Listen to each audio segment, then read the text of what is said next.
स्वागत है सभी लोगों का हमारे चैनल के पहले लॉन्ग वीडियो में। तो शुरुआत करते हैं, लेकिन उससे पहले एक छोटा सा इंट्रो।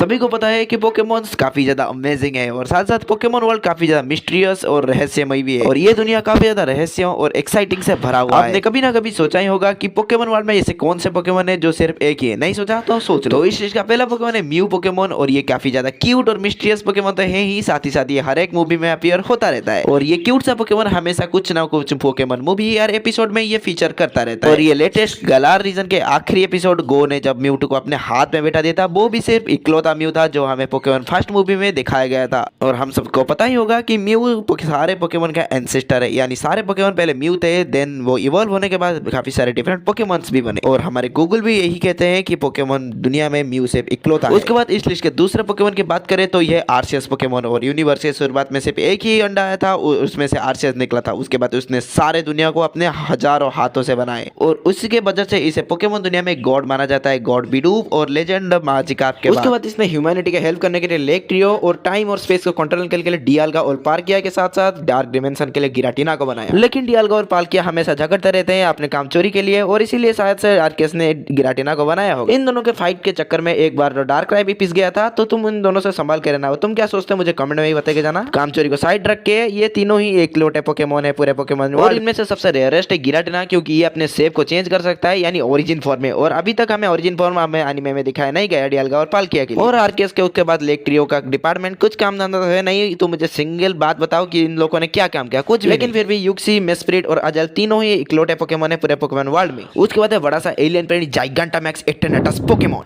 अकॉर्डिंग टू थ्योरी ये पोकेमॉन पूरे पोकेमॉन वर्ल्ड का सबसे पहला जाइगेंटामैक्स पोकेमॉन था गलार रीजन में, जो कि पहली बार जाइगेंटामैक्स बना था। उसके बाद जाके इसने सारे पोकेमॉन को अपनी ताकत दी, जिससे आज के दुनिया में डायनामैक्स और जाइगेंटामैक्स पोकेमॉन बन सकते हैं। ये अपने बेस फॉर्म में ताकत पर तो है ही, साथ साथ ये जाइगेंटामैक्स जाने के बाद इकलौता हाईएस्ट सीपी वाला पोकेमॉन भी बन जाता है। उसके बाद है वो दो पोकेमॉन जिसने जाइगेंटामैक्स इटरनेटस को हराया है, यानी मैं बात कर रहा हूं जैसियन और ज़ामाज़ेंटा की, और ये भी दुनिया में सिर्फ इकलौता एक ही है। इसके बाद है हमारा सबसे फेवरेट पोकेमॉन यानी ग्रेनिंजा पोकेमॉन, और ये एस का इकलौता पोकेमॉन है जो कि बॉन्ड इवॉल्व हो सकता है। और ये पूरे हिस्ट्री में सिर्फ इकलौता पोकेमॉन है जो बॉन्ड इवॉल्व हो सकता है। हालांकि हमें एक बार पहले बॉन्ड इवॉल्व ग्रेनिंजा दिखाया गया था, वो भी एंशिएंट टाइम में। अभी तक तो वो ग्रेनिंजा का अस्थिया भी विसर्जन हो चुका है, तो इसीलिए इकलौता पोकेमॉन बन जाता है पूरे पोकेमॉन वर्ल्ड में। जिसके बाद बॉन्ड एवोल्यूशन है और ये सिर्फ एस के ही पास है। और शायद से मुझे बताने की जरूरत नहीं ये पोकेमॉन कितना पावरफुल है, और साथ ही साथ ये बहुत ज्यादा ओपी पोकेमॉन है। तुम्हारे पास यदि ये गेम में है तो मुझे करना बता सकते हो। और साथ साथ तुम मुझे ये भी करना बताओ क्या आज ग्रेनिंजा का भी रिटर्न आएंगे। उसके बाद है हुपा पोकेमॉन, और ये काफी ज्यादा ओपी पोकेमॉन है यार। हुपा द क्लास ऑफ एज में हमें इसके ताकत दिखाया गया था, और ये जब हुपा ऑनबाउंड फॉर्म में जाता है तो ये काफी हद तक पावरफुल बन जाता है। और एक बार तो इसने ताकत दिखाने के चक्कर में सारे के सारे लेजेंडरी को पीट दिया था। हालांकि इसने कभी गॉड बिडूप और लेजेंड मैजिक आपको भी हरा ही नहीं पाया। उसके बाद है चारिजार्ड पोकेमॉन, और ये वैसा कोई चारिजार्ड नहीं, ये है लियोन का चारिजार्ड। और तुम्हें पता ही होगा लियोन का चारिजार्ड इलेक्ट्रिक मूव कर सकता है, यानी थंडर पंच और मैक्स इलेक्ट्रिक, जो कि काफी मुश्किल है किसी भी चारिजार्ड को सीखने। अकॉर्डिंग टू गूगल कभी चारिजार्ड इलेक्ट्रिक मूव सीख ही नहीं सकता, तो भाई कैसे।